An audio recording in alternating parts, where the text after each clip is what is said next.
네, 날선 토크 썰전 라이브 시작하도록 하겠습니다. 오늘 국민의힘 윤석열 선대위가 공식 출범했습니다. 윤 후보는 정권 교체를 여러 번 강조했고 문재인 정부는 무능하고 부패한 정권이라고 했는데요. 지난 금요일에 윤석열 후보와 이준석 대표 그리고 김종인 전 비대위원장이 극적으로 합류했죠. 그러나 민주당에서는 이건 윤 선대위가 아니라 김종인 선대위다. 상황이라는 얘기 나왔고 윤석열 후보는 조연이라고 했습니다. 짚어보도록 하겠습니다. 민주당의 이재명 후보 요즘 중도 공략에 힘을 쏟고 있는데요. 급기야 존경하는 박근혜 전 대통령이란 표현까지 나왔습니다. 진짜 존경할까요? 민주당에서는 단순 표현이라고 했는데요. 역시 짚어보도록 하겠습니다. 오늘 패널은 더불어민주당 전재수 의원 그리고 국민의힘의 김정재 의원이 나와 있습니다. 네, 이성대 기자, 뉴스 설계에서는 어떤 뉴스를 썰어보겠습니까? 네, 지금 여야 영입 경쟁이 한창인데 자, 이번에는 또 국민의힘에서 영입 인사를 놓고 또 논란이 나왔습니다. 아, 영입을 했는데 네. 이분의 과거 발언들 이런 게 좀 문제가 되는 거죠? 자세하면 좀 다뤄보겠습니다. 네, 영끌 인터뷰는요? 네, 정인이 사건이 벌어진 지 벌써 1년이 다 되어갑니다. 1년이 지났습니다. 그런데도 아동학대 사건은 끊이지 않고 있는데요. 과연 무엇이 문제일까요? 전문가와 함께 짚어보도록 하겠습니다. 네, 썰전 라이브 본격적으로 시작합니다.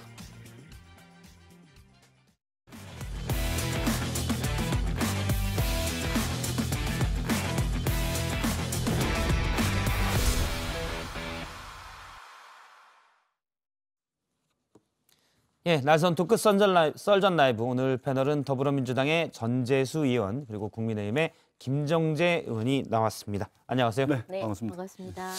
지난주에는 계속 이준석 대표가 지방을 돌고 그래서 아무래도 이제 그 갈등 때문에 민주당 분위기가 좀 좋았는데 금요일 날 또 극적 반전이 있어서 어떨지 모르겠습니다. 민주당이 국민의힘이 어떻게 하는지에 따라서 뭐 기분이 바뀌고 뭐 이러지는 않습니다. 그런 건 아닌가요? 예. 저도 이제 그 언저리에 어디 다른 데 나가서 토론을 하니까 저보고 기분이 좋아가지고 아주 그냥 뭐 만면에 웃음이 가득하다 그렇게 말씀을 하시길래 제가 저는 원래 얼굴 상이 웃는 상이다. 그 상이다. 야, 좋습니다. 예. 뭐 국민의힘의 뭐 상황에 따라서 뭐 분위기가 좋고 그런 건 아니고 저희들은 이제 할 일 차곡차곡 쌓아가면 언젠가는 이게 진심이 받아들여질 거다. 그래가지고 지금 일정들 차곡차곡 잘하고 우리의 갈 길 간다. 예. 그럼. 저는 오늘 만약 극적 타협되고 이렇게 원팀 안 됐으면요 오늘 방송 안 나오려고 그랬어요. 아 진짜로? 그럼 전재수 의원님만 너무 곤혹스러우니까. 그런데 결국은 하나가 될 수밖에 없다는 걸 알고 있었기 때문에 이게 6일로 딱 못을 박았지 않습니까? 선대위 출범식을. 그래서 그때까지 원팀 안 하면 소위 망하거든요. 예. 다 알고 있거든요. 그리고 뭐 이준석 대표나 또는 김종인 위원장이나 또 우리 윤 후보나 그냥 폭망입니다. 그걸 서로 다 알고 있기 때문에 그리고 정권 교체를 열망하는 국민들이 두 눈 부릅뜨고 지켜본다는 걸 아니까 서로 양보할 수밖에 없고 만나자마자 바로 극적으로 타협될 수밖에 없는 그런 상황이죠. 예. 일단 첫 번째 주제는 윤석열 후보의 선대위부터 할 텐데 저희가 물론 선대위 와 원팀 됐다 이렇게 언론이 박수쳐 줄 건 아니고 혹시 또 깨질 건 뭐가 있나 이렇게 또 살펴보는 게 언론 특성이어서 그렇죠. 그걸 중점적으로 보도록 하겠습니다. 먼저 첫 번째 주제는 영상으로 먼저 보도록 하겠습니다.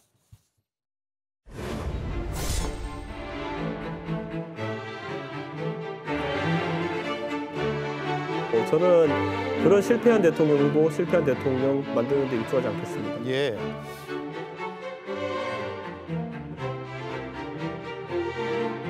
그래서 저는 만나고 싶습니다.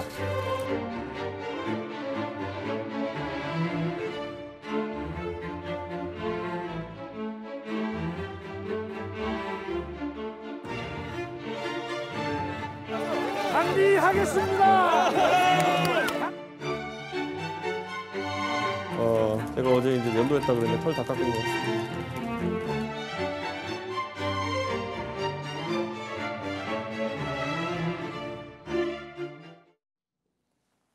예, 썰전 라이브 첫 주제는 털 깎은 코끼리.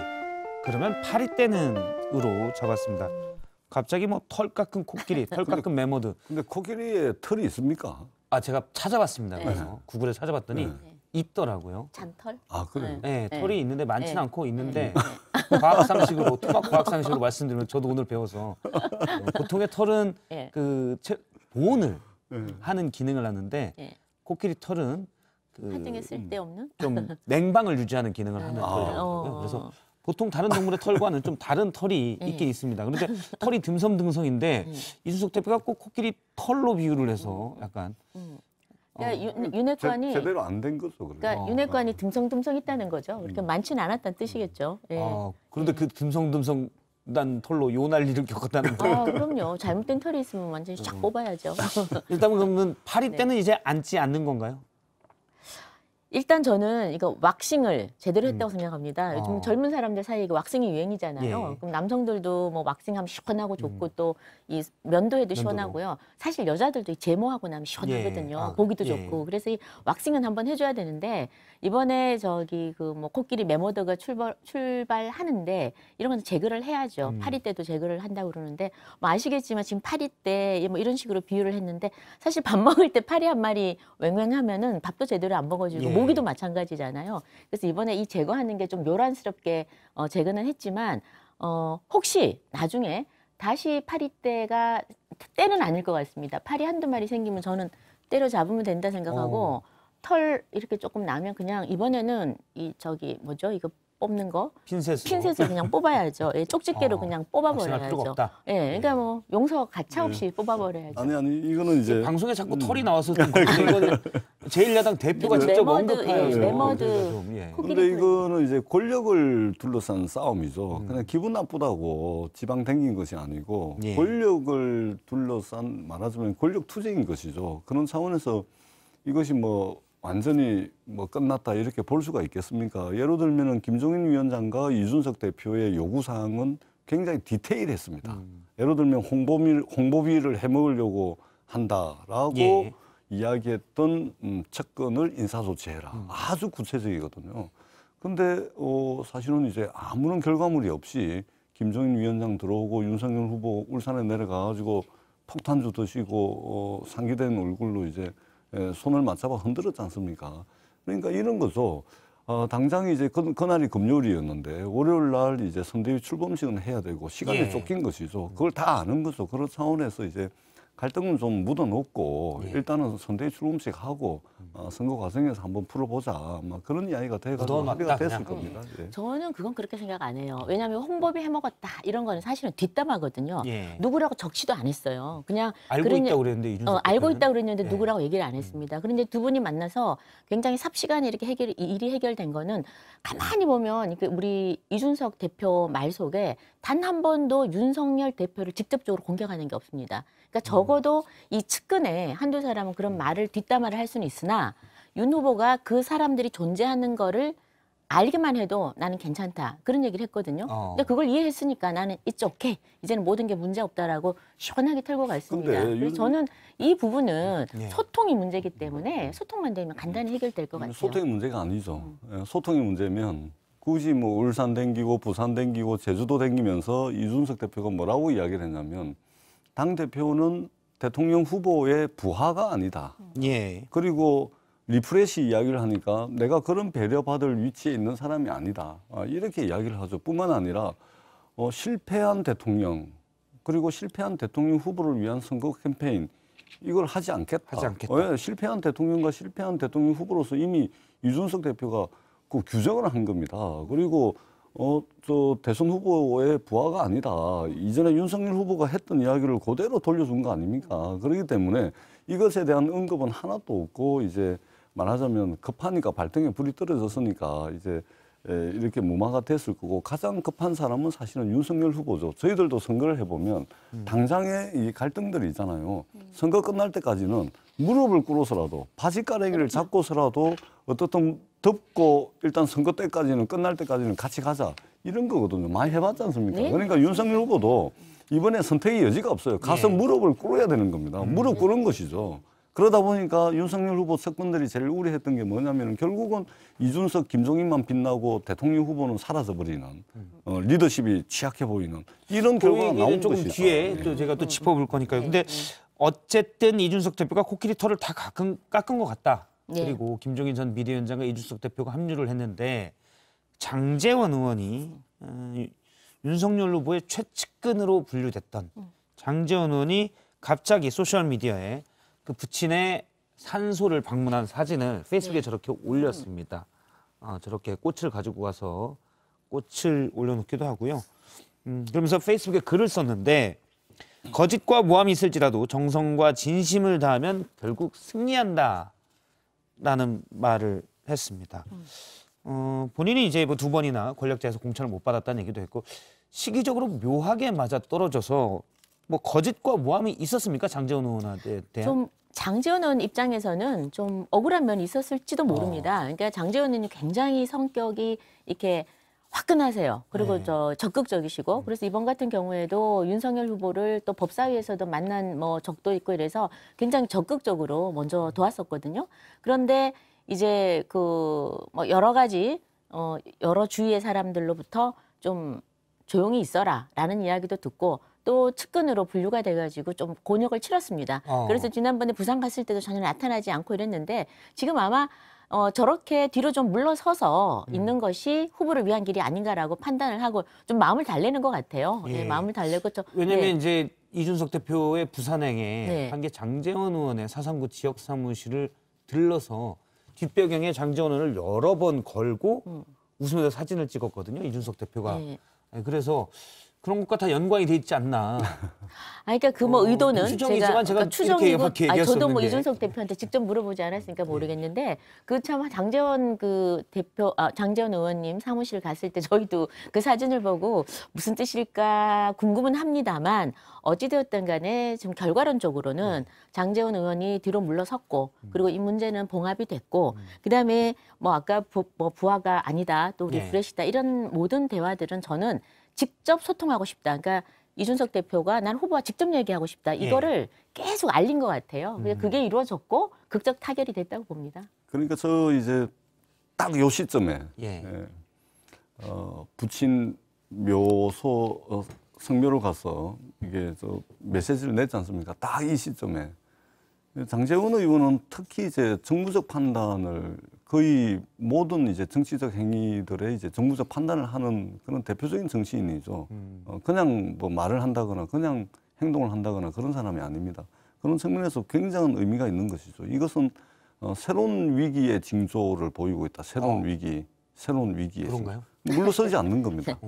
그리고 거짓과 모함을 받았다 그랬지 않습니까? 이거 그러기 때문에 저는 물론 뭐 안 그랬으면 좋겠는데 이것은 권력을 둘러싼 첨예한 갈등 과정에 있는 것이기 때문에 이것이 이제 새로운 갈등, 새로운 위기가 이제 시작될 징조를 보이고 있다는 것이고 그러면 또 윤 후보 주변에 예를 들어 장제원 파의 그대로 있는 권력과 거죠. 예. 그다음에 이준석 대표 파의 권력이 그럼요. 앞으로 권력 투쟁이 있을 거라고 보시는 거예요? 그럼요. 우리가 파리채 들고 파리 잡으려고 잘 잡히던가요?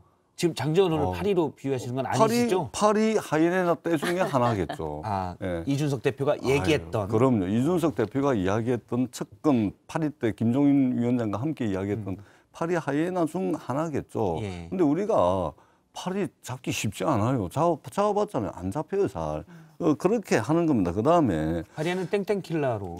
킬러 F 킬러 뭐도 되고 여러 가지 금방 잡을 수 있어요. 그다음에 이준석 대표가 이제 장제원 의원 지역구 사무실 갔잖아요. 네. 그 메시지죠. 왜 갔겠습니까? 내 당대표다. 당신 공천 조심해라. 이 이야기입니다. 그러지 않고서 거기를 왜 부산에 18분의 국회의원이 있는데 왜 거기를 가겠습니까? 그렇기 때문에 이것은 이제 잠복된 이제 갈등 요소다. 갈등이 이제 내재해 있다. 이렇게 저는 뭐 그렇게 안 되기를 바랍니다. 저는 빨리 이게 모양이 제대로 갖춰져서 정책 선거, 정책 경쟁, 국가 경영 능력에 대한 이런 경쟁이 됐으면 싶기 때문에 안 됐으면 좋겠는데 아마 그럴 가능성이 상당히 많을 것 같습니다. 솔직히 말하면 그렇게 됐으면 좋겠잖아요. 지금 솔직히 얘기하면 지금 사실 저희가 이게 어벤져스거든요. 네. 엄청나게 이제 메머더급으로 이제 출발을 하니까 지금 민주당 입장에서는 너무 배가 아픈 거예요. 배가 아픈 거니까 숨만 쉬어도 저거는 죽기 전에 마지막 쉬는 숨이다. 이렇게 얘기를 하고 싶은 거예요. 그러니까 뭐든지 부정적으로 얘기하고 저렇게 하고 싶지만 저도 뭐가 좀 답답하고 힘들고 내가 다시 한번 뭐 마음을 다잡을 때는 아버지 묘소에 가서 이야기도 나누고 그러거든요. 뭐 그건 다 개인마다 다르겠죠. 근데 저런 개인적 행위조차도 다 정치적 공학적으로 해석하고 예. 이러는 거는 저는 지금 민주당이 너무 초조해한다. 그리고 이제 저는 이제 시작인 거예요. 그러니까 너무 억울해하지 마세요. 왜냐하면 민주당도 2달 동안 헤맸잖아요. 10월 5일 날 후보 뽑고 2달 동안 뭐 용광로 선대위 했다가 완전히 박살나고 해체되고 다시 출발하지 않습니까?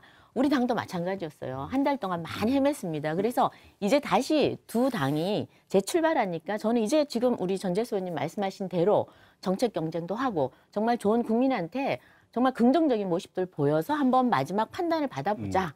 예. 이제는 너무 음모론적으로 해석을 안 했으면 그러니까 좋겠어요. 저희들이 우려하는 것은 이런 것이죠. 정권이라는 것은 교체될 수 있고 뭐 20년, 30년 계속 할 수가 없습니다. 정치라는 게 그렇게 돼버리면 기득권화되고 반드시 부패하게 돼 있기 때문에. 근데 지금 이제 저희들이 우려하는 것은 최근에 이런 모습들, 그러니까 사실은 극복해야 될 정치권의 구태조, 삐져가지고 도망가고 가서 만나고 마치 국민들한테 극적 화해를 하는 모습을 보여가지고 어떤 정치적 효과를 구하는. 그러니까 이준석 당대표가 2030 젊은 세대 참신한 이미지를 가지고 등장을 했는데 사실은 극복해야 될 구태 정치를 계속해서 하고 있는 겁니다. 굉장히 구태조. 그리고 그 시간에 폭탄 좀 마시고 그렇게 할 만한 그 여유와 그런 이제 그 국민들은 지금 힘들어 죽겠는데 그런 것들을 할 만한 이 여유가 있는지 굉장히 의문스럽다는 말씀드리고, 저희가 이게 수권 정당이 될 수도 있는데 과연 이런 식으로 해가지고 집권을 하면 국정 운영이 제대로 되겠습니까? 자리 다툼, 영역 싸움에 세월을 보내게 될 텐데 그런 측면에서 우려스럽다는 말씀을 드리는 거죠. 네. 예, 저기 앞서 이제 네, 네. 그 극적 합류에 대해서 얘기를 해주셨는데 김종인 전 위원장이 오늘 인터뷰에서 당시에 이제 막전막후를 좀 얘기를 했습니다. 선대위 출범 직전에 마치 짜놓은 것처럼 이준석 대표도 합류하고 김종인 전 비대위원장도 합류했는데 그 얘기에 대한 김종인 전 비대위원장의 얘기를 잠깐 들어보겠습니다. 집요하게 나를 설득을 하려고 애를 썼는데 초기에는 내가 전혀 응하지 않으니까, 그래서 그날 그 김재원하고 우리 집사람하고 의견이 딱 맞아가지고 나를 하도 압박을 하기 때문에 내일 아침에 내가 판단을 하겠다 그렇게 얘기를 했더니 지금 연락을 해서 하시는 게 참 효과가 더 좋을 것 같다. 예, 일단 뭐 김재원 최고위원이 1등 공신이라고 하는데 막전막후가 좀 있습니까? 어떻게 됐습니까? 근데 사실 이게 뉴스를 보시는 분들은 서로 각자 있다가 하루아침에 딱 됐다 생각하는데 전혀 아니고 예. 굉장히 오랫동안 막전막후에서 많은 사람들이 역할이 있었습니다. 근데 그 중에서도 지금 오늘 김종인 위원장님 말씀하셨다시피 김재원 최고의 역할이 상당히 컸었거든요. 이 와인을 굉장히 좋아하세요, 김종인 위원장께서. 그래서 이제 밤마다 3만 원짜리 와인을 사서 뭐 밤마다는 아니고요. 예. 몇 번을 가셨어요. 저도 갔다 온 다음에 또 뒷얘기를 좀 들었었는데 가서 계속 설득을 했답니다. 근데 김종인 위원장께서 단 한 번도 나는 가지 않겠다는 말씀을 안 하고 그냥 상황을 지켜보는 그런 애매한 말씀만 하시는데 가겠다는 거기에 말도 안 하고 가지 않겠다는 말도 그런 안 하고. 말씀을 안 하고 그리고 이제는 오케이 내가 상황을 봐서 가겠다 여기까지 갔는데 마지막 날 이제 울산에 가서 회동하는 날 아신 거죠? 지난 김최관. 예, 지난 금요일 날. 그래서 지난 금요일 날 찾아가서 이때는 승부를 걸어야겠다. 이러고 김재원 최고가 그냥 전화를 바로 연결해서 바로 그냥 통화해서 오케이 됐는데 사실은 그 일주일 전부터 벌써 오시기로는 하셨어요. 하셨는데 그때 가장 큰 역할을 한 게 김재원 최고보다는 사모님. 김미경 전 비대위원장의 부인인 김미경 교수의 역할이 굉장히 컸고요. 제가 듣기로는 전원은 김미경 교수가 그랬답니다. 아니 정권 교체가 중요한데 지금 당신 나이가 그렇게 지금 많은데 지금 사람들이 뭐라 그러겠냐. 지금 이렇게 하면 다 꼰대라 그런다. 빨리 제대로 가서 도와라. 뒷말 길게 하지 말고 그냥 돕고 난 다음에 그다음에 쉬자. 그렇게 뭐 상당히 얘기를 했다는데 다 아시다시피 대부분 이 나이쯤 되면은 사모님이 이제 동지입니다. 동지고 예. 가장 잘 알죠. 그리고 가장 격하게 얘기할 수 있고 더더구나 부인 말 안 들으면 요새 힘들잖아요. 그 나이쯤에 부인 말 안 들었다가는 상당히 힘들죠. 많이 의지하신다고 그래요. 예. 김종인 위원장께서. 전 비대위원장이 굉장히 중요한 일들은 이제 굉장히 상의도 많이 하시고 부인과 상의를 한다고. 굉장히 신뢰를 많이 하신다고 그럽니다. 그런 일들이 있어서 그래서 갑자기 이게 타결된 거지. 뭐 극적 합류에 네. 그러면 이제 물론 사모님 역할도 있지만 와인이 또 역할을 했다. 3만 원짜리. 그러니까 이게 가서 10만 원짜리 먹었대요. 근데 다 드시고 또 한 병 더 드셨답니다. 사간 3만 원짜리는 먹고 당연히 먹고 김종인 전 비대위원장이 10만 원짜리 집에 있던 내준 10만 원짜리를 먹고. 그러니까 제가 금요일 날 저녁에 이제 지금은 다 지났으니까 이제 예. 제가 드리는 말씀인데 금요일 저녁에 이제 김재원 최고위원하고 TV 토론을 했었거든요. 예. 끝나자마자 후딱 가려고 그러더라고요.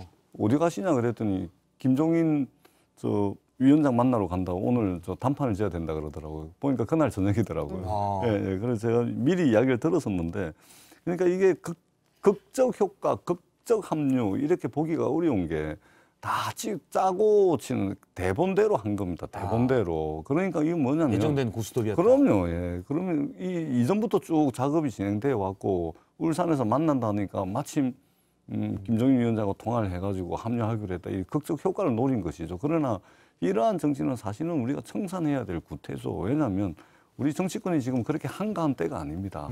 자리 다툼, 영역 싸움하고 지방을 돌아다니는 그 사람을 찾아서 산만리하고 그러면서 폭탄주 마시고 손 흔들고 이런 식의 어떤 극적 효과를 보이고 그런 의도는 있었으나 굉장히 이제 각본대로 짜고 친 거다. 어떻게 보면 이 국민들을 대상으로 국민들을 조롱한 것이라고도 볼 수가 있습니다. 윤석열 선대위의 네. 내부 갈등이고 그 내부 갈등에 대한 선대위 자체 내에서는 어떤 뭐 대책을 세우고 거기에 따른 실행이었지만 지금 나라가 한가할 때가 아니다라고 보시는 거죠. 그러면 만약 이게 대본이라면은요, 이 대본은 참 그 PD가 누군지 모르겠지만 그 정말 감옥 보내야 됩니다. 왜냐하면 한 달 동안 10% 떨어졌어요 지지율이. 예, 이게 무슨 대본을 쓰고 여기에 맞춰서 했다는 겁니다. 10%나 떨어졌는데 모든 지금 정권 교체를 바라는 50% 이상의 국민들이 지난 한 달 동안, 지난 한 2주 동안 속이 탔습니다. 까맣게 탔습니다. 분노했어요. 어떻게 이럴 수가 있느냐. 우리가 정권 교체를 해달라고 하는 이 야당이 국민의힘이 이런 식으로 질이 멸렬할 수 있느냐 굉장히 분노했습니다.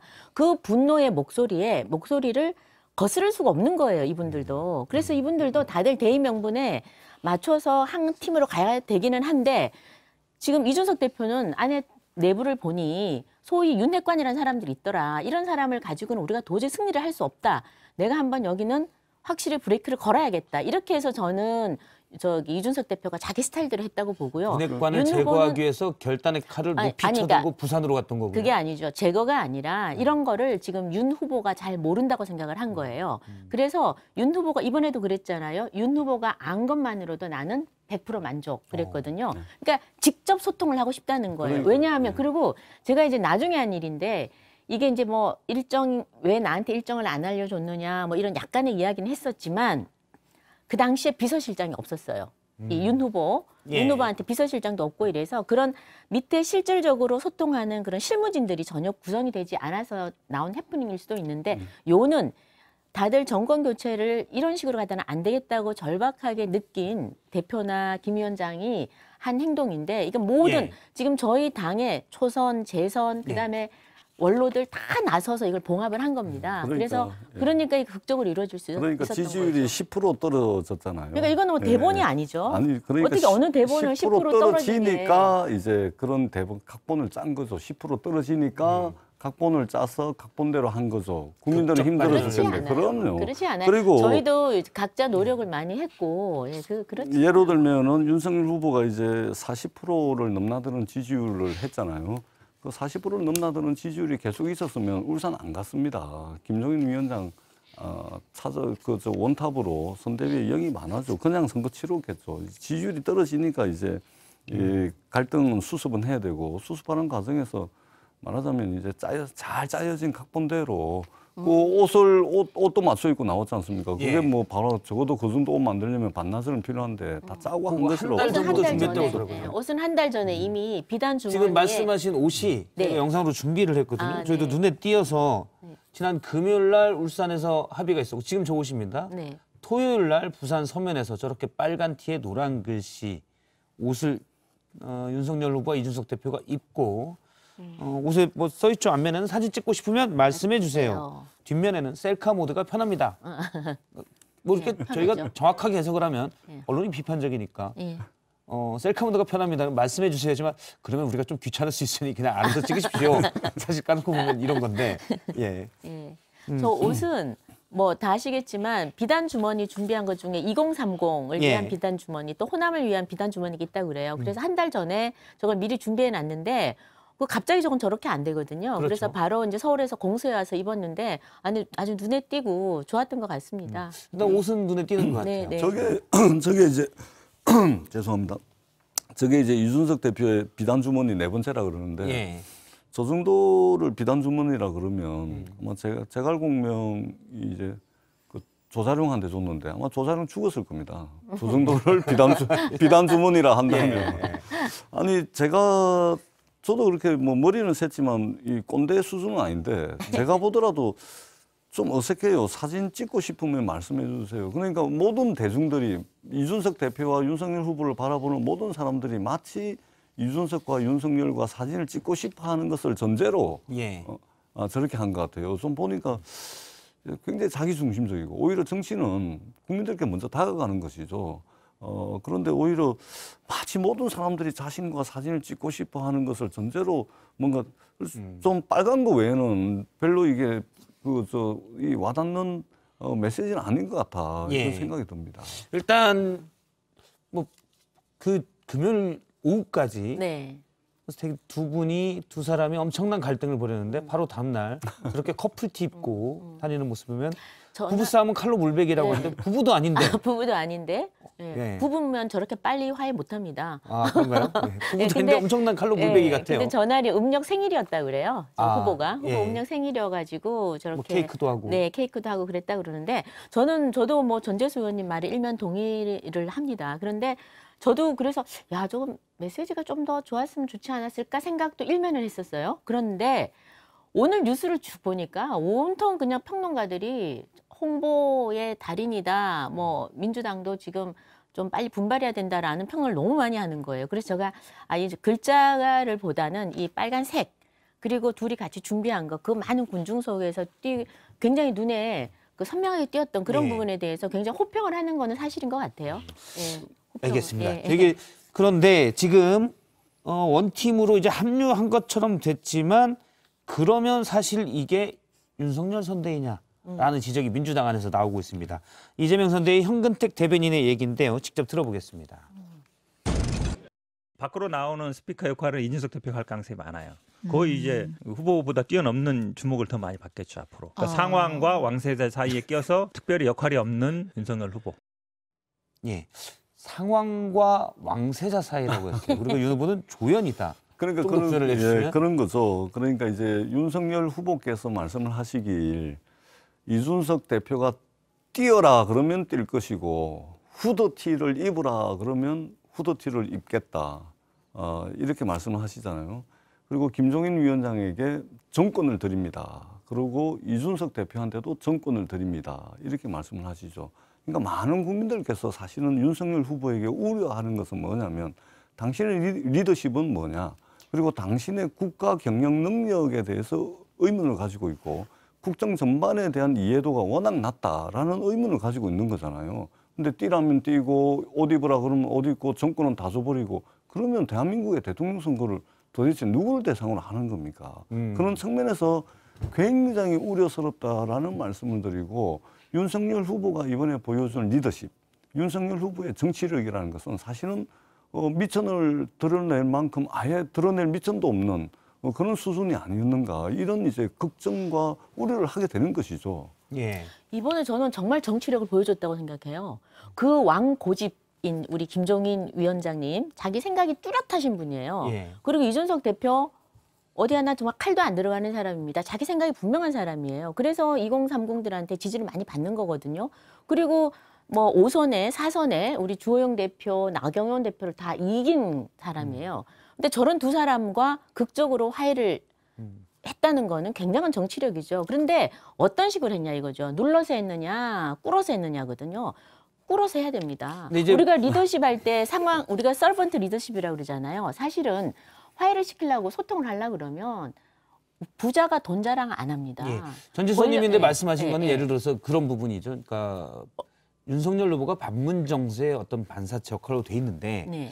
김종인 전 비대위원장, 이준석 대표의 인기로 시킨 대로 하겠다고 가면 아니죠. 윤 그거는 후보의 생각은 뭐냐라는 게 이제 자, 지금. 이거죠. 입으라면 입고 뭐 가라면 간다 이거는 정말 존중을 하겠다는 뜻이에요. 극적으로 표현을 하는 거죠. 존중하겠다는 거고 소통하겠다는 뜻이고. 근데 사실 말귀를 잘 알아들어야 되거든요. 예. 그리고 지금 현재 국정 능력 이러는데 지금 앞으로 우리 후보는 우리 당과 함께합니다. 우리 국민의힘이 아시다시피 굉장히 뭐 요즘 최근에 국민의 인기를 좀 잃기는 했지만 다시 과거에 일을 해본 정당입니다. 일을 제대로 일을 한 정당입니다. 2년만을 내세우는 그런 정당이 아니라 국민들을 편안하게 예. 잘 먹고 살게 한 정당으로서는 굉장히 인정을 받았기 때문에 당과 함께합니다. 그래서 저희가 마련한 정책들 윤 후보가 충분히 소화해서 저는 잘 할 거라고 보고요. 적어도 지금 이재명 후보처럼 뭐 공약을 냈다가 바꿨다가 이러지도 않을 거고 이재명 후보는 예. 뭐 상황을 하는지는 모르겠지만 저희가- 여기는 다 동반자입니다. 네, 제가 말씀을 좀 드리자면 네. 윤석열 후보가 정치력이 있었다면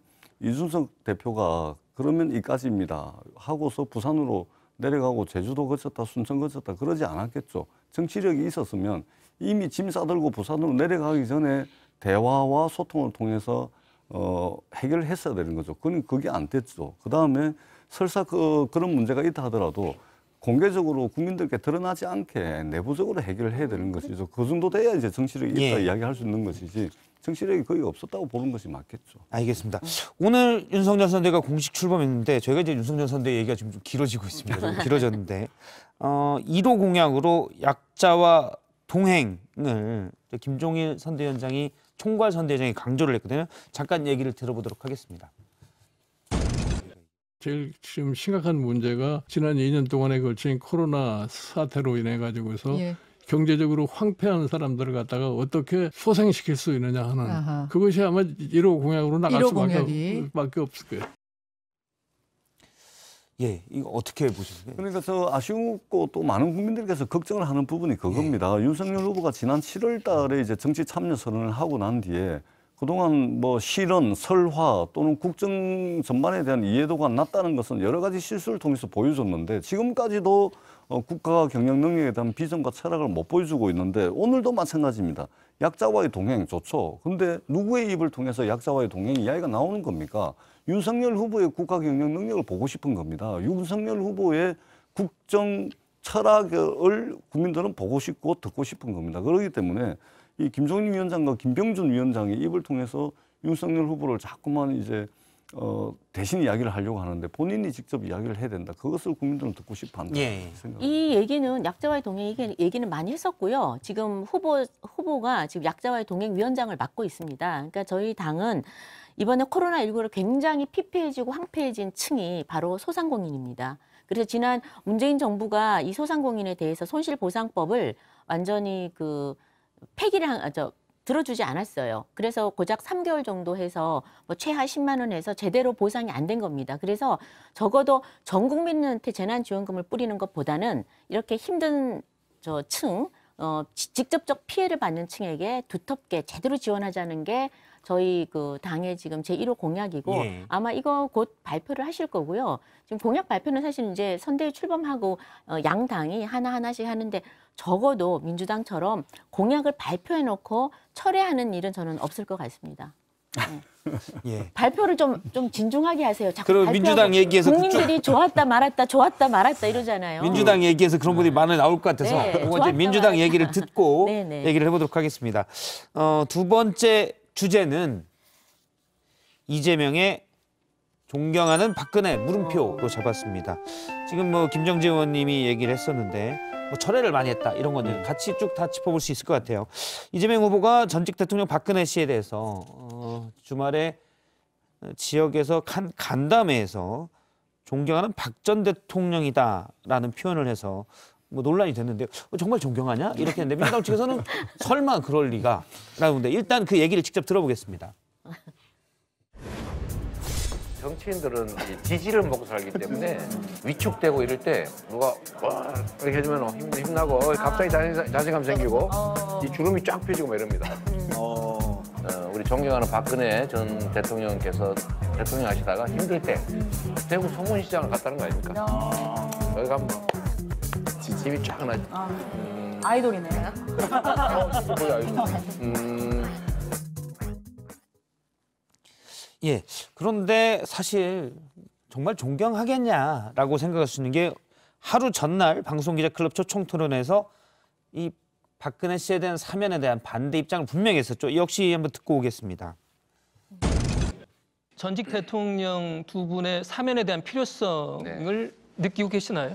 그런데 지금 현재 이분들이 아무런 뉘우침도 없고 반성도 하지 않고 국민에게 사과도 하지 않는 상태에서 사면을 얘기하는 것 자체는 제가 보기엔 시기상조라는 생각이 듭니다. 예, 물론 예전에 이재명 후보라면 에이 농담이겠지.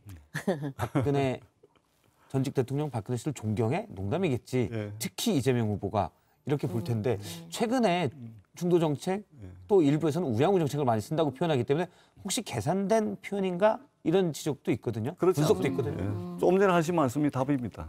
예, 예. 뭐 의뢰의 예의상, 예. 뭐 정치적 의미와 정치적 평가와 해석을 할 필요 없는 관용구 형태로 쓴 것으로 그렇게 보시면 됩니다. 국회 상임위에서 막 싸우다가 그렇죠. 존경하는 뭐뭐뭐 의원님 그거하고 똑같은 하고 이제 막 얘기하는 거랑 똑같은 예, 거군요. 그럼요. 예. 왜냐하면 사면도 국민들 그 대다수가 적어도 50% 이상이 찬성을 해야 사면을 하는 것이죠. 그거 있을 수 없는 일입니다. 예. 그러면 보통 저희 사실 존경하는 단어도 국회에서 존경하는 의원님이라면 화가 나면 존경하지 마 막 이러거든요. 네, 정말 그럴 때도 있어요. 예. 저도 우리 전재수 의원님과 마찬가지로 그냥 통상적으로 표현을 하는데 특히 이때 표현한 게 그 지역 방문했을 때 지지자들이 연호를 하면은 예. 어떠냐 그러냐 아 참 좋다. 존경하는 박근혜 대통령도 서문시장을 방문했을 때 그랬다 이러면서 나왔기 때문에 예. 저는 통상적이란 표현을 생각하고요. 근데 또 공교롭게도 지금 TK를 굉장히 신경 쓰시는 것 같아요. 그건 사실인 것 같습니다. 안동 출신이라 저는 포항인데 안동 출신이라 뭐 유림도 찾아가고 이래서 굉장히 신경을 많이 쓰신 와중에 혹시 그런 것도 염두에 두지 않았나라고 분위기를 느낍니까? 실제로 포항에서 이재명 아니, 포항은 후보에 아닙니다. 우리 포항은 아닌데 안동에서 고향이 안동이시니까. 제가 뭐 예, 그렇죠. 안동에서는 좀 안동은 느낀다 이제 그러더라고요. 고향이니까 예, 조금 안동에서. 그럴 수 있겠죠. 그래서 저는 뭐 그런 의도는 있지 않았나 저는 그렇게 생각 안 합니다만 이제 언론에서는 조금은 얘기하던데 지지율은 조금 안동에서는 나오는 것 같습니다. 저 철통방위를 제가 방어를 해야죠. 부산이 또 지역구시잖아요. 그러면 대구, 경북 또 영남에서 이재명 후보의 분위기가 조금씩 이렇게 좀 느낍니까? 고향이 또 안동이니까. 예, 그럼 안동에서는 확실하게 그런 이야기들이 많이 들려옵니다. 특히 이제 나이 드신 어르신들도 야 그렇게 가난한 집이었는데 어떻게 저렇게 되냐 참 대단하다. 예. 우리가 안 도와주면 누가 도와주겠노. 뭐 이런 이야기들이 저도 이제 심심찮게 듣고 있고 부산도 저희가 이제 40% 이상 이제 득표하겠다는 목표를 세워놓고 있거든요. 지난 30년 동안 다지고 그렇게 해서 쌓아 올린 지지율이기 때문에 40% 이하로 득표할 가능성은 별로 없고 이재명 후보를 알면 알수록 진흙 속에서 꽃을 피운다라고 표현을 했는데 알면 알수록 꽃을 피울 수 있는 씨앗이구나 이렇게 느낄 거다 그렇게 생각합니다. 이 부분 저도 한마디 해야 돼요. 왜냐하면 제가 지금 경북 도당위원장이기 때문에 여기서 저도 한마디 해야 됩니다. 그러니까 저희는 이번에 다른 대통령 선거와 달리 이번 후보만큼은 절대 안 된다라는 게 저희가 지금 확고부동한 생각입니다. 왜냐하면 5년 전에도 그렇게 얘기했을 아니 것 같아요. 왜냐하면 제가 이 후보는 뭐 민주당 이번엔 민주당에 줄 수 있다 이렇게 생각하지는 않을 거 아니에요. 아니 이번에 이제 뭐 대장동 의혹이 지금 핵심인데 대장동 의혹을 피하려고 너무 물타기를 많이 하는 거예요. 심지어는 이제 비로한 가정 환경도 이야기해요. 아니 집안이 가난하다고 해서 형수 욕설하고 비천한 환경이라고 해서 형수 욕설하고 쌍욕하고 대장동 그런 개발 그런 걸 하고 또 정가 사범이 되고 이러지는 않거든요. 그리고 지금 형제들이 뭐 야쿠르트 배달을 하고 또 환경미화원이고 등등을 굉장히 비루하고 비천한 것처럼 얘기했는데 그분들 들으면 진짜 화납니다. 열심히 살고 있는데 그런 식으로 얘기하시면 안 되고 그냥 인과관계가 전혀 없어요. 집안이 그렇게 좀 힘들었다고 해서 그렇게 지금 저런 이재명 후보의 저런 그 소위 표현 방식이 잘못됐다는 말씀이죠. 개인 리스크들이 많죠. 저런 사람이 되지는 않죠. 서로가 서로에게 상대 후보가 안 되는 이유를 100가지를 대라 그러면은 100가지를 될 것이요 10,000가지를 대라 그러면 10,000가지를 충분히 될 수 있습니다. 지금은 이거 가지고 뭐 토론하는 것이 아니기 때문에 저는 뭐 논점을 조금 좀 좁혀서 말씀을 했으면 좋겠다는 생각이 들고 어떻든 이전에 우리 민주당이 내세웠던 대선 후보 중에 영남에서 아마 가장 이게 팔기에 좀 수월한 그런 상품이다. 왜냐하면 이제 영남 출신이고 또 이제 비천한 뭐 가정 이야기를 했습니다만 그래도 대한민국 국민은 힘들고 어려운 형편을 극복하고 성장해서 훌륭한 사람이 된 것에 대한 응원이랄까 동정이랄까 뭐 이런 것들이 있습니다. 그렇기 때문에 영남에서도 크게 저는 받아들여질 거다. 그래서 영남에서 그동안 역대 대선 중에서 최다 득표 이것이 지금 저희들의 목표입니다. 예. 알겠습니다. 아유, 일단 제가 경북도당 위원장을 지켜야 되고 경북도당 위원장 세계인 방어를 하고 저희는 지금 8080이 목표거든요. 그렇습니까? 네. 알겠습니다. 일단 앞서 이제 말씀하신 대로 그 이른바 개천에서 용났다라는 걸로 이재명 후보가 있다고 하는데 사법시험, 사시제도 부활에 대한 의견도 얘기를 했습니다. 예전에는 대표적인 개천에서 용이 될 수 있는 통로였죠. 여기에 대해서 얘기를 했는데요. 이재명 후보 얘기를 잠깐 들어보겠습니다. 5급 공채시험 없애지 말아주세요. 성균관대 김님 그랬는데 저도 사실 마찬가지예요. 모든 시험을 그냥 모든 관직, 고위 관직을 시험으로 뽑는 건 문제가 있긴 한데 그렇다고 행정고시 없애버리는 거는 옛날에 과거 시험 없애는 거 비슷한데 그게 과연 바람직한지 저는 공감이 안 되더라고요. 저는 사법시험도 일부 좀 부활했으면 좋겠어요. 예. 혹시 두 분은 뭐 가족 중에 로스쿨 재학생이 있다거나 뭐 그런 거는 저는 아이가 너무 어립니다. 사실. 예. 저는 아이가 없습니다. 예. 죄송합니다. 아유, 죄송한 일 전혀 아니죠. 예. 근데 열심히 아이를 어쨌든 사실 폐지에 대해서 예. 다시 부활을 해야 된다라는 네. 의견을 줬는데 예. 일단 이해 충돌의 소지들이 두 분은 없으니까 어떤 생각이신지. 네. 당내 저희 당은 당내 논의를 해야 됩니다. 논의를 해야 되고 다만 이제 기회의 나라를 만들고 더 많은 기회를 준다는 측면에서는 충분히 논의 가능하다. 다만 이제 법학전문대학원이 되고 난 뒤에 상당히 금수저들만 갈 수 있는 말하자면 금수저의 영역 비슷하게 돼 있거든요. 학비가 좀 비싸서. 예. 그래서 그런 측면을 좀 보완할 필요도 있고 당내 논의는 거쳐야 됩니다. 이게 사실 노무현 대통령 때 저기 만든 건 제도인데요. 저는 개인적으로 그 당시에 그 고시 낭인들이 너무 많고 청림동, 신림동에 대한민국의 최고 엘리트들이 다 모여서 9년, 10년 뭐 이렇게 공부해서 굉장히 인력 낭비가 심했습니다. 9년, 10년 공부한 분이 구수하신 분. 예. 있습니다. 지금. 예. 그렇습니다. 그런데 이런 상황에서 지금 로스쿨을 만들어서 좀 다양한 데서 들어오게 하고 좀 인력들을 제대로 활용하자 이렇게 해서 만든 거거든요. 근데 지금 제일 문제가 되는 거는 지금 그 소위 금수저가 간다는 얘기도 있는데 저는 오히려 장학금 늘리고 그리고 로스쿨 진학에 문턱이 그 돈으로 되지 않는 완전히 낮출 수 있는 그런 방안이 더 낫지 않을까라고 생각을 하는데 그러니까 고등학교도 뭐 학교를 안 다니더라도 검정고시라는 시스템이 있지 않습니까? 그리고 로스쿨도 원하면 누구나 다 갈 수 있는 시스템으로 바꾸는 것도 괜찮지 않을까? 그러니까 보완을 하는 게 좋지 않을까? 예, 그러니까 이재명 후보의 메시지는 우리 사회 전반적인 기회의 사다리 또는 얼마만큼 기회를 돈으로 사야 되니까. 그렇죠. 그런 부분에 대해서는 이거 로스쿨뿐만이 아니고 전반적으로 한번 저희들이 들여다보고 있고 아마 뭐 구체적인 형태의 공약으로 아마 준비가 되고 있고 발표가 될 수가 있을 겁니다. 그런 차원에서 이제 사법시험 부활 이야기가 나온 것으로 그렇게 봐주시면 될 것 같습니다. 저희 당내에서도 사실 사법시험 부활 주장하시는 분들 계시는데요. 변호사, 판검사들 이 정관예우 없애고 이분들 가치가 좀 떨어져야 돼요. 그래야 그쪽 로스쿨 가려고 하는 인원들이 좀 줄어들고 이렇지. 그 문제가 제일 일단 뭐 기회를 좀 그렇습니다. 많이 주는 돈으로 안 사도 되는 그런 기회들하는 거는 국민의힘도 찬성이죠. 그럼 우리 사회가 이제 기회가 차고 넘치는 사회로 가는 측면에서 한번 검토해 볼 만하다. 알겠습니다. 다음은 오늘 정치권에 쏟아진 말들을 강지영 아나운서가 정리해봤습니다. 썰픽입니다. 정치권에 쏟아진 말들 정리해봤습니다. 3위부터 만나보시죠. 군 부실급식 아직도? 지난달 육군훈련소 대신 전해드립니다. 페이스북 페이지에 27사단 77여단 브런치 메뉴라면서 올라온 사진입니다. 보니까 샐러드, 핫도그, 찹스테이크, 연어 프렌치 카페 못지않게 근사한 모습인데요.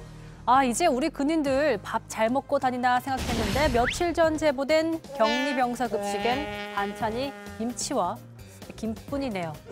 해당 부대는 자율배식이라 인기 메뉴가 일찍 소진됐고 추가 배식에는 시간이 지연됐다며 입장을 내놨지만 이슈될 때면 반짝 잘해주는구나, 여전하다라는 반응들이 나왔습니다.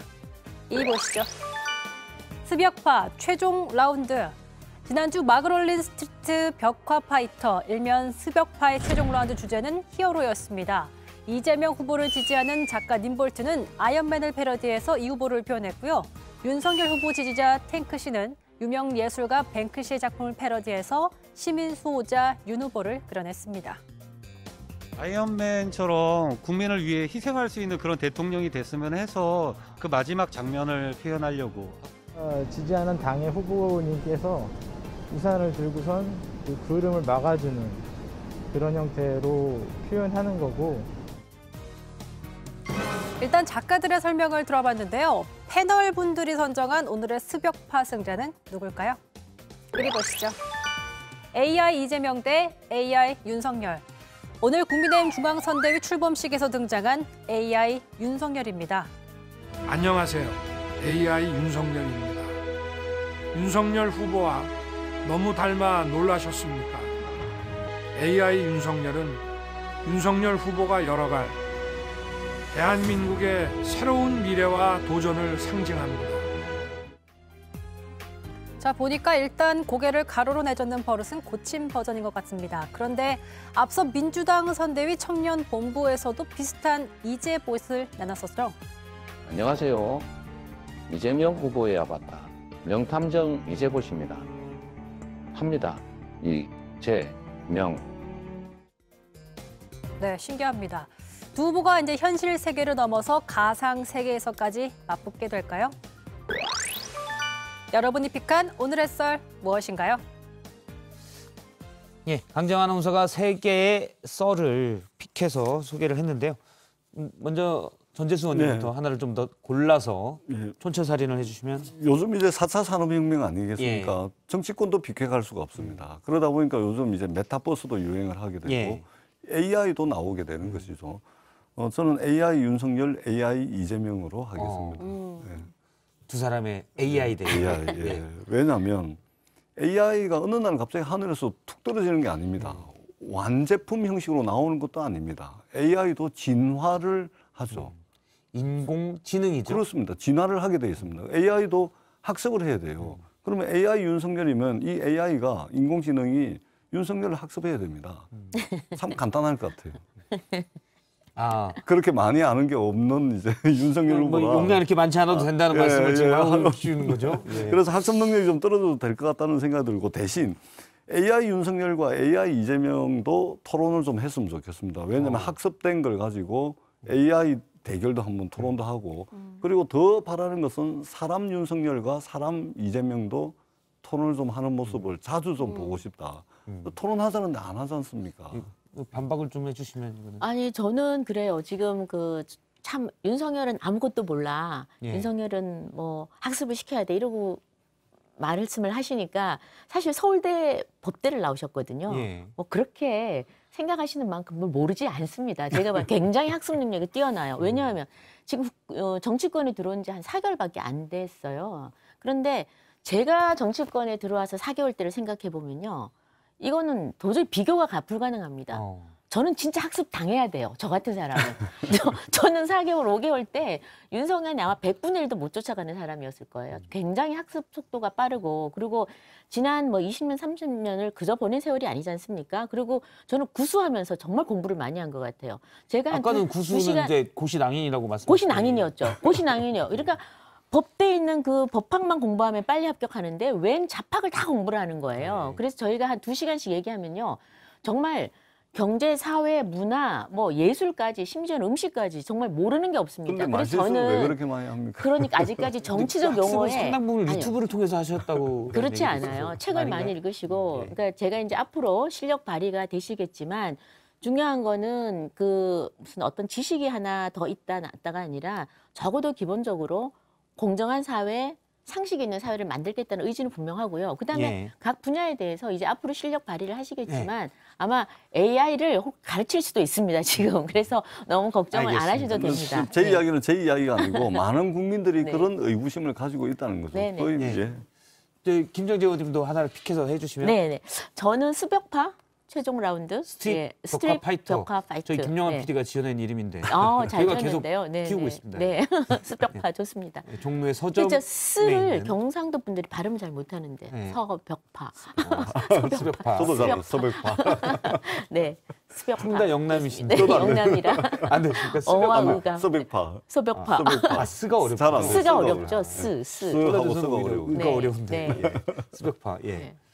지금 뭐 메시드는 아까 작가들이 했는데 저렇게 풍자를 통해서 뭐 각자 정치적 의견을 내는 것도 다른 개인의 뭐 명예를 훼손한다거나 그런 것만 없으면 괜찮을 것 같다는 생각도 들어요. 예. 어떻게 보시는지. 저는 굉장히 좋다고 보고요. 특히나 요즘 우리 대한민국 K 문화 전 세계적으로 K 콘텐츠 좋죠. 그래서 이것도 하나 이 벽화를 그릴 수 있도록 이 공간을 열어줬다고 그래요. 그래서 지금 뭐 림볼트, 탱크씨 이 두 분이 지금 벽화 대결을 한다고 그럽니다. 한 분은 이재명, 한 분은 윤석열 이제 지지하시는 분인 것 같아요. 그래서 처음에 이게 줄리, 만약 왕자, 뭐 개사과 이런 거 그리셨는데 그리고 또 거기에 대항해서 김부선을 그렸다고 그래요. 그런데 이런 것보다는 국민들이 사실 그 벽화를 보면서 이런 데는 풍자와 해악이 담겨 있는 게 좋거든요. 그래서 지금 저는 이번 그림은 아이언맨의 이재명과 우산을 든 윤석열이 있어요. 근데 이때 이 우산을 들어주는 게 이제 빨간 우산으로 들어주거든요. 그래 아이한테 밑에 파란 우산은 다 버려놨어요. 파란 우산은 버렸죠. 쓸모가 없는 거라 그냥 버렸어요. 버렸는데 민주당 우산을 버렸다 이런 뜻인가요? 아니 그렇다고 해서 윤석열 후보가 파란 우산을 들 수는 없잖아요. 그래서 그 빨간 우산을 들고 지금 그 아이에게 우산을 씌워주는 장면인데 저기 특히나 지난번에 저희 촛불 촛불로 만들어진 정권이기 때문에 그 촛불에서 나온 그림 같은 게 또 나오더라고요. 그림에 보니까. 그래서 제가 이 씌워주는 장면은 참 따뜻한 것 같아요. 아이언맨의 이 강한 것도 있지만 이게 따뜻하게 해서 국민을 좀 이렇게 우산으로 씌워주는 그런 다양하게, 느낌 좋았습니다. 네, 다양하게 뭐 바라보는 사람 시각에 따라서 다양하게 해석이 돼야 되고 문화예술적 상상력은 제한 없이 차고 넘쳐야 된다 그렇게 생각합니다. 네. 알겠습니다. 그럼 다음 주제로 마지막으로 제3지대 얘기를 해보겠습니다. 오늘 안심연대가 만났지요. 강지영 아나운서가 준비했습니다. 안철수 국민의당 후보와 심상정 정의당 후보, 이른바 안심연대 두 사람이 오늘 만났습니다. 앞서 심 후보의 제3지대 공조 제안에 따른 건데요. 안철수 후보께서 양당 체제를 적폐라고 여러 번 말씀하셨기 때문에 의지가 확고하시면 정치개혁 차원에서 함께 할 일이 있을 거다. 단일화나 이런 얘기 나오는데. 뭐 단일화는 지금 이야기 너무 앞서가는 겁니다. 안철수 후보 역시 단일화는 없다는 입장입니다. 몇 가지 현안에 대해서 서로 의견 교환을 했습니다. 제3지대 단일화 같은 얘기 나오고 있는데. 전혀 없습니다. 하지만 김동연 전 경제부총리까지 세 사람의 지지율을 합치면 9%로 결코 무시할 수만은 없는데요. 일단 막은 오른 안심연대, 대선판을 흔들 변수가 될 수 있을까요? 예, 불판 오른 안심연대. 불판은 고 노회찬 의원이 불판을 바꿔야 된다라고 얘기를 했었죠. 안심연대 안철수 후보와 심상정 후보가 만났는데 일단 이 두 사람의 단일화 될까요? 단답형으로 제가 한번 두 분께 여쭤보면. 안 될 것 같습니다. 안 됩니다. 안 될 것 같습니다. 너무 틀려요. 네. 생각도 다르고요. 네, 너무 다르죠. 지지 기반도 다르고 노선도 다르고 생각도 다르고.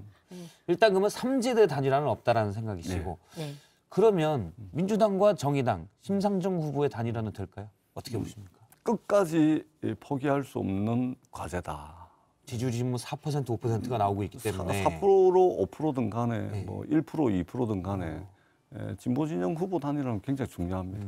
그래서 끝까지 노력을 할 거다. 예, 될까요? 된다고 봅니다. 알겠습니다. 그러면 안철수 후보도 사실은 안철수 후보 여론조사에 따르면 안철수 후보 지지자들이 만약에 윤석열 후보와 이재명 후보라면 윤석열 후보 쪽을 더 많이 지지를 하는 걸로 나오고 있거든요. 그런데 오늘 김종인 위원장은 안철수 후보의 중도 사퇴 단일화에 대해서 조금 그건 안철수 후보가 결정할 일이라고 했습니다. 잠깐 들어보겠습니다. 안철수 후보 같은 경우에는 본인이 참 정권 교체를 위해서 뭐든지 하겠다고 얘기를 했기 때문에 전국에선 정권 교체를 위한 길을 택해 주시지 않겠나 이렇게 생각을 해요. 단일화 예. 될 것이라고 보시는 거예요? 단일화가 아니라 뭐 본인이 스스로 윤석열 후보가 단일화 후보가 될 수 있도록 해주면 되는 거죠. 아, 포기요? 포기라는 게 그게 뭐 그 본인이 결단에 달려 있는 거지. 아유, 내가 뭐라고 얘기할 수가 없어.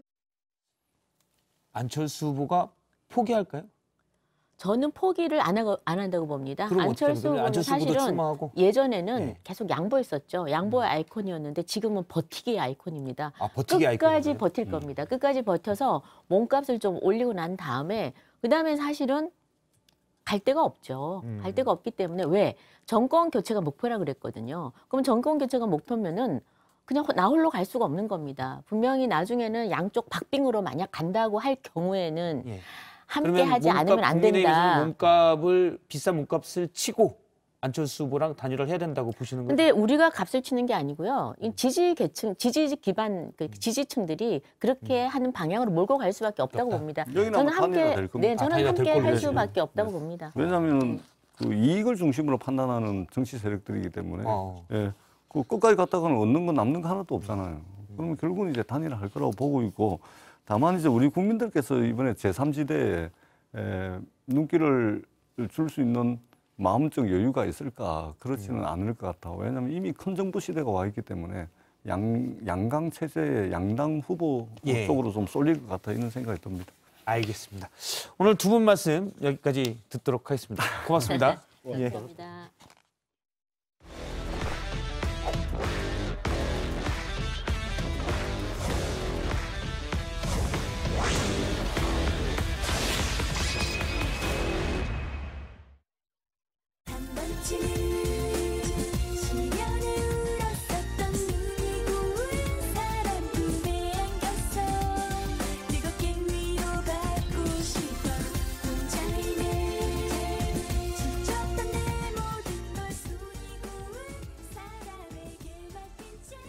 네, 이성대의 뉴스 썰기 바로 시작해 보도록 하겠습니다. 네, 오늘 준비한 재료 바로 이겁니다. 상당히 인지도가 높은 분이시고, 그리고 방송에서 여러 가지 가치관이라든지 이런 것이 건전한 분으로, 그리고 국민들의 그 서민들의 그런 이야기들을 대변을 많이 하셨던 분이기 때문에 그런 취지에서 자, 건전한 가치관의 유통기한. 자, 이 주제가 아마 이제 함익병 씨, 유명 피부과 의사인데 어제 국민의힘 공동선대위원장으로 영입됐다가 철회되는 취소인가요? 철회인가요?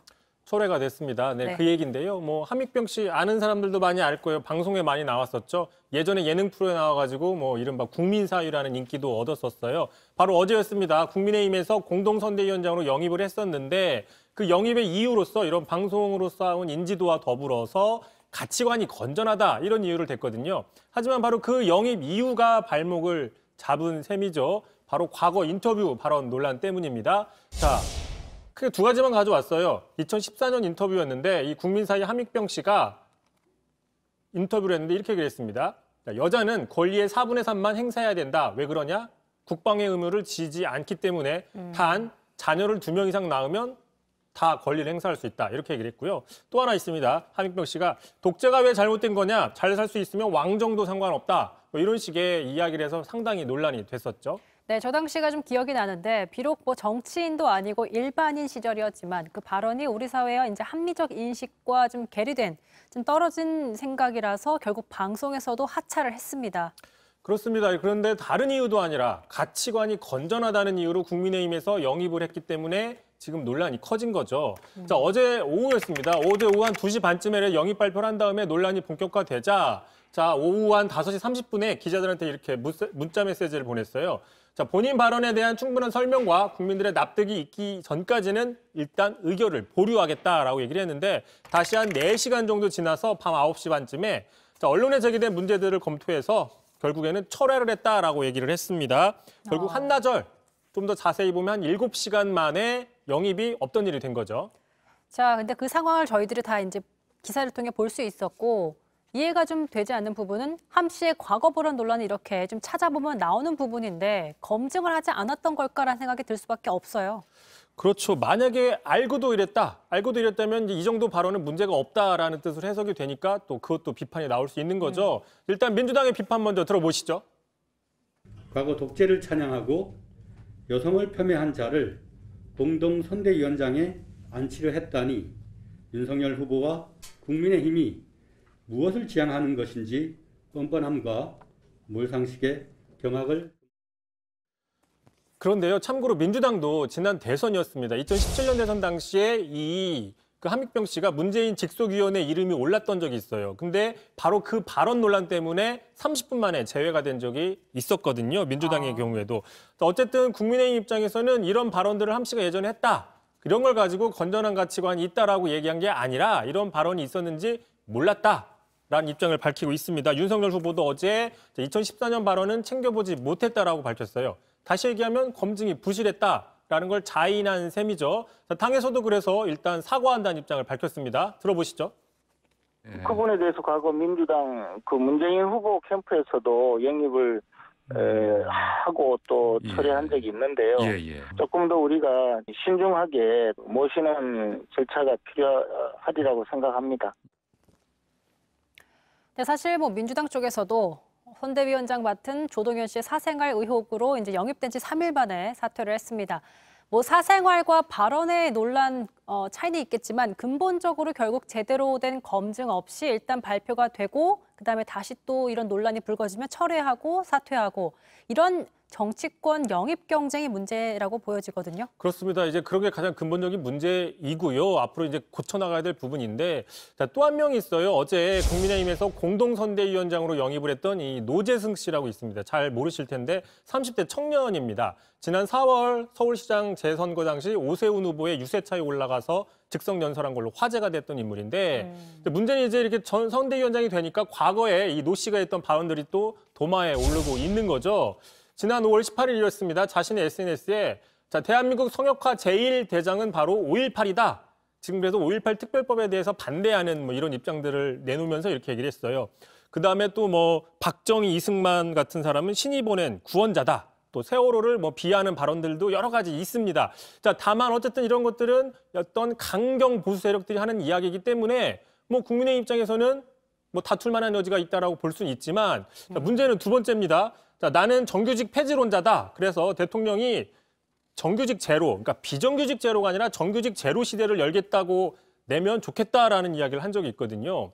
지금 윤석열 후보 같은 경우에는 가뜩이나 120시간 노동을 시켜야 된다라든지 또는 52시간제를 철폐하거나 최저임금제를 철폐하자라는 식으로 오해를 받는 발언을 해서 논란이 됐었잖아요. 네. 그런 상황에서 이렇게 정규직 폐지론자가 공동선대위원장을 맡기 때문에 당장 윤 후보는 어떤 입장이냐 이런 질문들에 직면을 할 수 있다는 거죠. 그렇군요. 그 부분도 좀 살펴봐야겠습니다. 결국에는 이제 영입 발표했다가 부실 검증으로 철회하면 그 피해는 사실 후보한테 고스란히 돌아가고 있는 그런 상황입니다. 부메랑이 되지 않으려면 이제 신중한 검토가 필요해 보이고 그 과정을 보는 국민들도 굉장히 지치고 피곤하거든요. 그런 부분 좀 신경 써줬으면 좋겠습니다. 자, 두 번째 썰 주제 만나보죠. 네, 두 번째 준비한 자료 바로 이겁니다. 지금이라도 홍남기 부총리는 국민들께 사과하고 반성하기 바랍니다. 자, 자동 반박 홍남기 이번엔 침묵으로 잡아봤어요. 이번엔 침묵이라. 자, 여권과 홍남기 경제부총리의 갈등은 사실 한두 번이 아니라서 여러 번 저희가 다루기도 했었습니다. 어떻게 보면 이제 좀 새삼스럽지 않은 갈등 상황일 수도 있는데요. 오늘 아침이었습니다. 또 이재명 후보가 소상공인에 대한 그 보상이 너무 적다라는 문제를 거론하면서 또다시 홍남기 부총리와 기재부를 콕 집어서 비판을 했거든요. 먼저 들어보시죠. 도대체 왜 이런 지정을 이해가 안 돼요. 기재부, 특히 기재부가 주로 이런 걸 하는데 그리고 이번 코로나19 극복 과정에서는 이렇게 쥐꼬리만큼 지원해가지고 이 차이만큼 국민들이 고통받게 됐다. 자, 그러니까 이제 코로나가 지금 비상시국이잖아요. 이럴 때 국가의 역할, 특히 그 재정, 돈의 역할이 중요한데 돈을 너무 안 쓴다. 이런 비판을 계속하고 있는 겁니다. 자, 이런 얘기가 여당에서 나올 때마다 홍남기 부총리는 따박따박 반박하는 모습을 보였어요.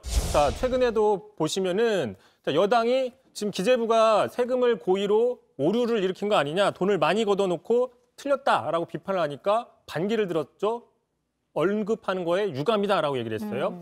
그다음에 최근이었습니다. 다주택자에 대해서 양도세를 좀 완화하자라는 여당의 정책적인 변화를 가지고 가자 절대 저런 정책 신뢰도를 훼손할 수 없다고 하면서 배수진을 치면서 반기를 들었습니다. 네. 뭐 결과가 어떻게 되든 간에 결국 여당 뜻대로 되든 안 되든 간에 처음에 여당의 얘기가 나오면 바로 이렇게 반박하는 모습들을 보여왔다는 거죠. AI처럼 바로 자동 반박을 해왔다는 모습입니다. 바로바로 반박하는 모습을 보여줬다라는 이성대 기자 얘기인데, 근데 키워드는 사실 자동 반박, 홍남기, 이번엔 침묵입니다. 이번엔 침묵에 방점이 찍혀 있는데 무슨 문제에 침묵한다는 거죠? 자, 그러니까 이제 정작 대답해야 될 문제에 앞두고는 좀 침묵을 하고 있다. 이런 비판 또 여당에서 나오고 있는데 자, 바로 최근에 불거진 문제죠. 아들의 서울대병원 특혜 입원 논란입니다. 뭐 뉴스에서 많이 나왔지만 지난주 불거졌습니다. 아들이 병원에 찾아갔는데 응급 상황이 아니라는 이야기를 받고 돌아갔어요. 네. 돌아갔는데 2시간 뒤에 다시 특실 입원을 할 수 있다고 해서 입원을 한 거죠. 알고 보니까 그 과정에서 홍남기 부총리가 서울대병원장에게 직접 전화를 했다. 이 사실이 드러났습니다. 그러니까 일반인 같은 경우에는 쉽게 쓸 수 없는 이른바 아빠 찬스. 일반인 아빠는 쉽게 해줄 수 없는 일이죠.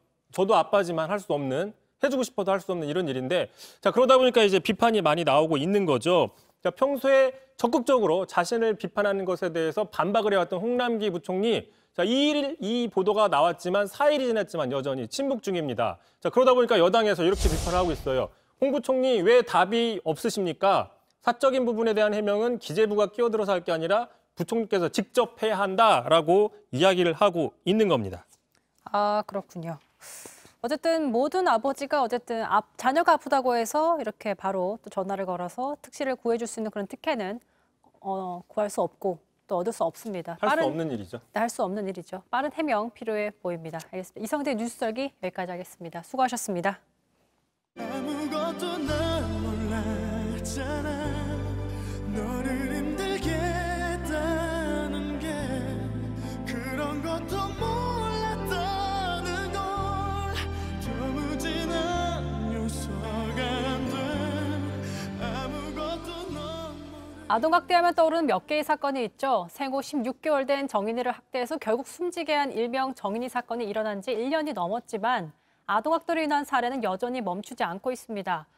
불과 지난 월요일에 3살배기 의붓아들을 때려 숨지게 한 여성이 검찰로 송치됐고요. 이틀 후엔 20개월 된 아기를 성폭행하고 학대하다 살해한 계부가 사형을 구형받았습니다. 그리고 바로 다음 날에 태어난 지 29일 된 딸을 때려 숨지게 한 친부가 징역 7년을 선고받았습니다.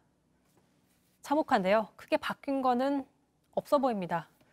관련된 얘기를 부지석 변호사와 나눠보겠습니다.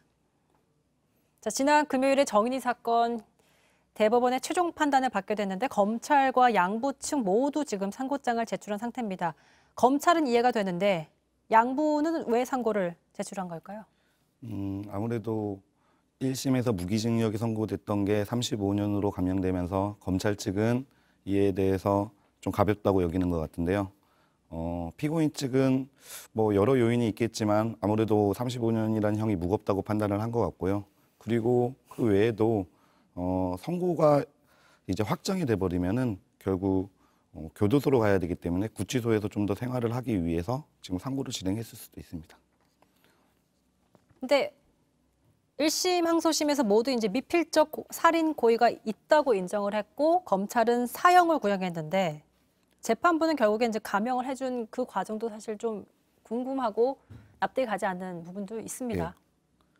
네. 미필적 고의를 법원에서 인정을 하였는데요. 그러면서 감형 요인으로 계획적 살인이 아니다. 그리고 본인이 이거에 대해서 후회를 하고 있고 자책을 하고 있다. 그리고 특이한 점이 처벌 전력이 없다는 점을 들었습니다. 처벌 전력이 없다는 것은 어떤 음주운전 사건이나 마약 사건 같이 어떤 재범 가능성이 있는 범죄에 있어서 초범이기 때문에 감형 요소가 될 수 있지만 지금과 같이 한 명의 생명을 지금 빼앗은 범죄에 있어서 굳이 이렇게 처벌 전력이 없다는 점을 감형 요소로 삼아야 되는지, 그리고 정인이의 죽음을 막지 못한 거에 대해서 우리 사회의 책임을 물으면서 감형 요소로 삼았다는 건 저는 도무지 납득을 할 수가 없습니다. 자, 여기 뭐 좀 몇 개 보니까 말씀하신 대로 우리 사회의 아동 보호 체계가 제대로 작동되지 않아 사망을 막지 못했다는 부분도 줄어든 이유로 네, 맞습니다. 나와 있습니다. 그래서 어쨌든 이 사건으로 정인이법이 시행이 됐어요. 근데 아동학대 살해죄를 신설했는데 이게 이렇게 판결이 나오게 되면 실효성이 있을까? 과연 제대로 이루어질까? 적용이 잘 될까라는 생각이 들 수밖에 없거든요. 왜냐하면 그 뒤로 계속해서 아동학대가 있어 왔기 때문에. 이 정인이법이 시행되고 난 이후에 제가 대전 어린이집 사건이라고 어린이집에서 아동이 자다가 사망한 사건을 맡게 됐습니다. 당시에 제가 아동학대 살해죄가 적용돼야 된다고 주장을 했는데요. 경찰 측은 아동학대 살해죄가 신설된 지가 얼마 안 됐기 때문에 선례가 없다. 그래서 아동학대 치사죄로 송치를 했습니다. 당시 저는 이게 그냥 핑계일 뿐이고 고의를 밝히는 게 어렵기 때문에 결국 과실로 회피하는 게 아닌가. 그래서 이 아동학대 살해죄가 실효성을 거두기 위해서는 수사 당국에서도 고의성을 입증하기 위해서 조금 더 노력을 해 주셔야 된다고 저는 생각이 듭니다. 지금 보니까 고의성은 있으나 계획성은 단정할 수 없다는 판결이 내려왔기 때문에 양모에게도 그런 판결이 내려왔어요. 근데 가정폭력에서 그럼 고의성과 계획성을 어떻게 뚜렷하게 좀 증명을 해야만 가능한가? 일단 이 고의성이나 계획성이라는 것 자체가 머릿속에 있는 것이기 때문에요. 이를 입증할 수 있는 방법은 간접 증거들밖에 없어요. 이 판례도 그렇게 보고 있고요. 그래서 정인이 사건 같은 경우도 정인이의 신체 자체가 하나의 증거였습니다. 지속적인 학대를 받았다는 거를 자기 몸으로 증명을 하고 있었거든요. 네. 그래서 고의성이나 계획성을 어떻게 증명하냐, 결국 간접 증거들을 통해서 증명할 수밖에 없고 그만큼 이 판단은 어렵다고 볼 수 있습니다. 그래서 정인이법을 시행하고 특별수사팀도 꾸리고 했지만 저희가 앞서 오프닝에서 언급한 것처럼 너무나도 많은 아동학대가 있었고 판결들도 나왔습니다. 너무나도 가볍게 판결들이 나왔고요. 왜 바뀌지 않는 거지? 왜 바뀐 것처럼 보이지 않는 거지? 라는 생각이 들 수밖에 없거든요. 예. 일단 이 처벌이 능사가 아니라는 거는 그거에 대해서 저도 동의를 하고요.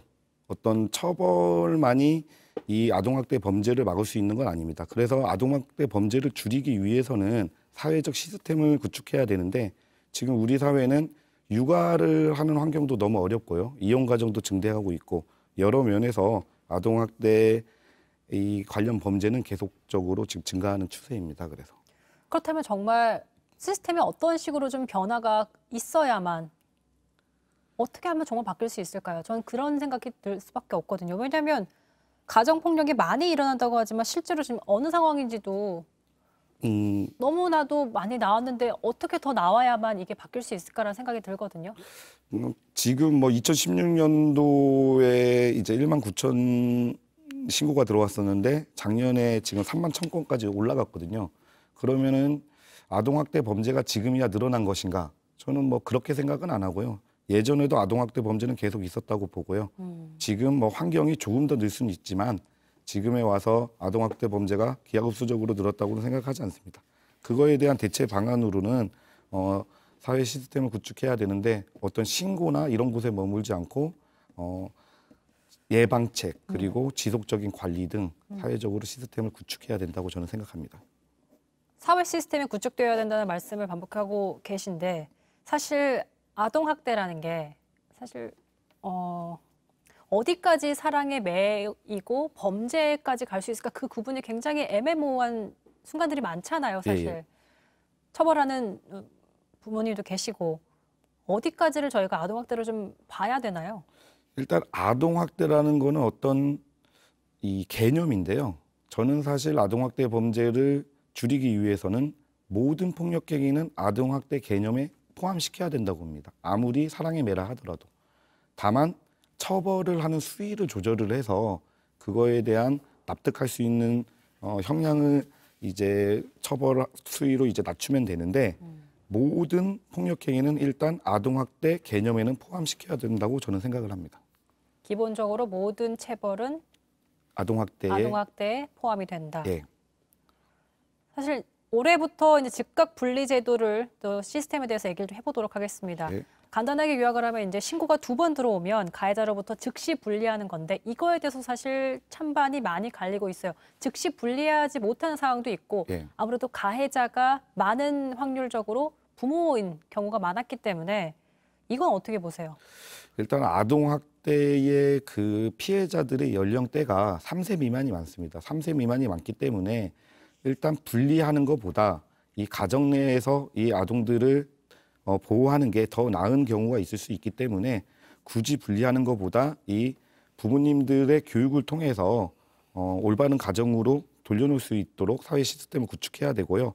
만약 너무 가혹행위가 심한 경우 이를 분리를 해야 되는데 그 판단 주체를 재판부로 해야지 사회기관에서 하면은 또 문제가 발생할 수 있다고 생각이 듭니다. 그리고 아동과 가해자를 분리한다고 해도 시설도 여력치 않다고 들었습니다. 네. 어느 정도의 상황인가요? 일단 아동보호 전문센터에서 아동 그 학대 관련 전문 인력들이 많이 부족하기 때문에 그쪽에 있어서도 우리가 인력을 늘려야 되겠고요. 그리고 경찰 측에 있어서도 아동학대 예방 경찰 제도를 도입해야 된다고 생각하고, 그리고 병원에 있어서도 아동학대와 관련한 심리 상담을 할 수 있는 전문 병원을 도입을 빨리 해야 된다고 저는 생각을 합니다.